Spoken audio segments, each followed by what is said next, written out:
जय श्री कृष्ण। श्रीमद् भागवत महापुराण प्रथम खंड सप्तम स्कंद सातवां अध्याय।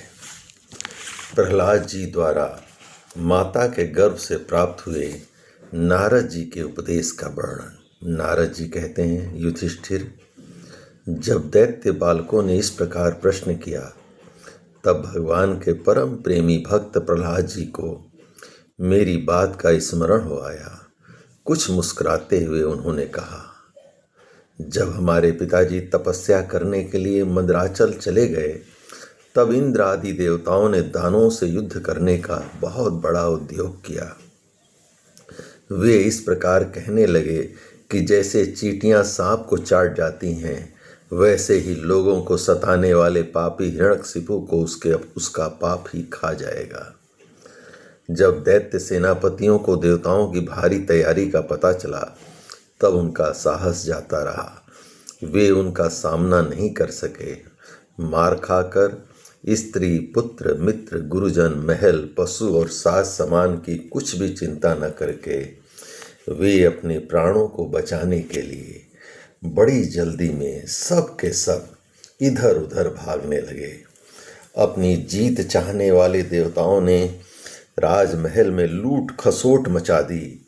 यहाँ तक कि इंद्र ने राजरानी मेरी माता कयाधु को भी बंदी बना लिया। मेरी माँ भय से घबराकर कुररी पक्षी की भांति रो रही थी और इंद्र उसे बलात् लिए जा रहे थे।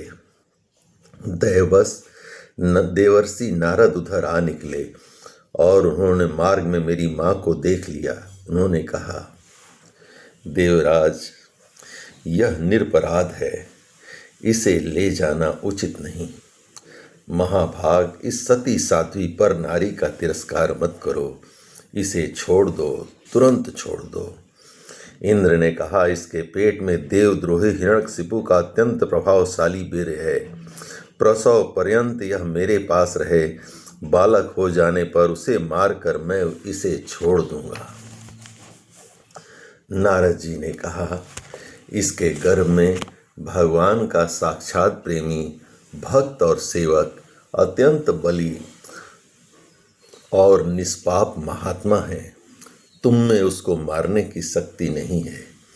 देवर्षि नारद की यह बात सुनकर उसका सम्मान करते हुए इंद्र ने मेरी माता को छोड़ दिया और फिर इसके गर्भ में भगवत भक्त है, इस भाव से उन्होंने मेरी माता की प्रदक्षिणा की तथा अपने लोक में चले गए।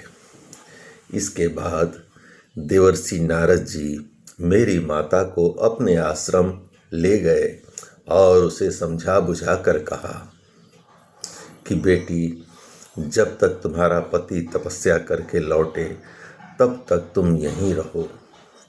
जो आज्ञा कहकर वह निर्भयता से देवर्षि नारद के आश्रम पर ही रहने लगी और तब तक रही जब तक मेरे पिता घोर तपस्या से लौट कर नहीं आए।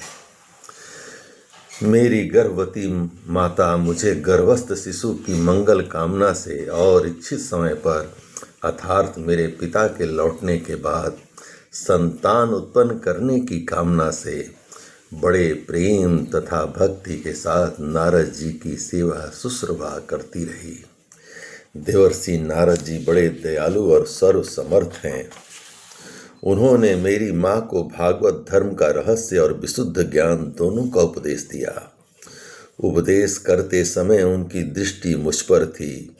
बहुत समय बीत जाने के कारण और स्त्री होने के कारण भी मेरी माता को अब उस ज्ञान की स्मृति नहीं रही, परंतु देवर्षि की विशेष कृपा होने के कारण मुझे उसकी विस्मृति नहीं हुई।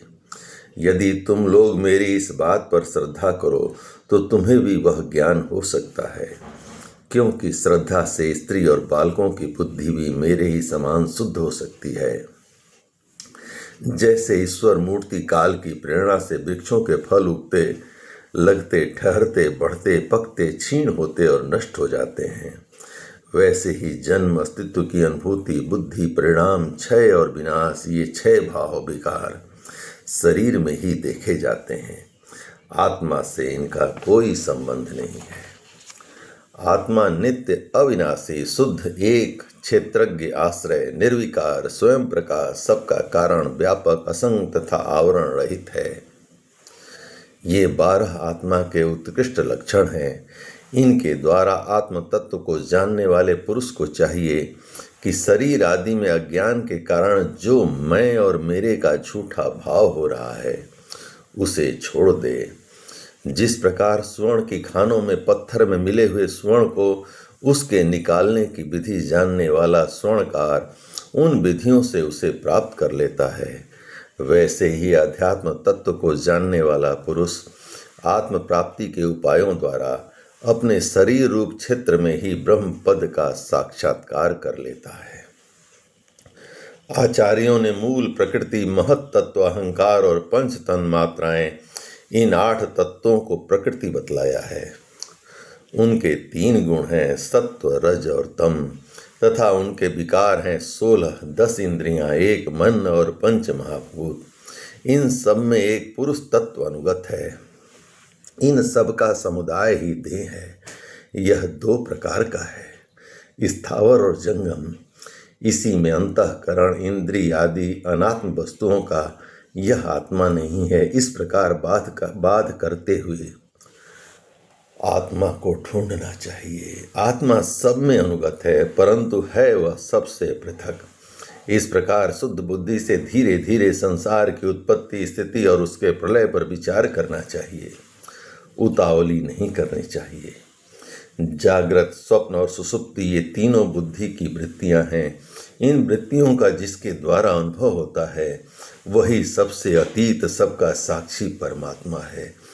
जैसे गंध से उसके आश्रय वायु का ज्ञान होता है, वैसे ही बुद्धि की इन कर्मजन्य एवं बदलने वाली तीनों अवस्थाओं के द्वारा इनमें साक्षी रूप से अनुगत आत्मा को जाने।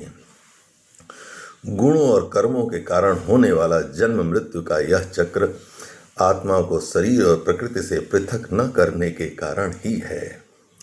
यह ज्ञान मूलक एवं मिथ्या है, फिर भी स्वप्न के समान जीव को इसकी प्रतीति हो रही है। इसलिए तुम लोगों को सबसे पहले इन गुणों के अनुसार होने वाले कर्मों का बीज ही नष्ट कर देना चाहिए। इससे बुद्धि वृत्तियों का प्रवाह निवृत्त हो जाता है। इसी को दूसरे शब्दों में योग या परमात्मा से मिलन कहते हैं। यूं तो इन त्रिगुणात्मक कर्मों की जड़ उखाड़ फेंकने के लिए अथवा बुद्धि वृत्तियों का प्रवाह बंद कर देने के लिए सहस्त्रों साधन हैं, परंतु जिस उपाय से और जैसे सर्वशक्तिमान भगवान में स्वाभाविक निष्काम प्रेम हो जाए वही उपाय सर्वश्रेष्ठ है।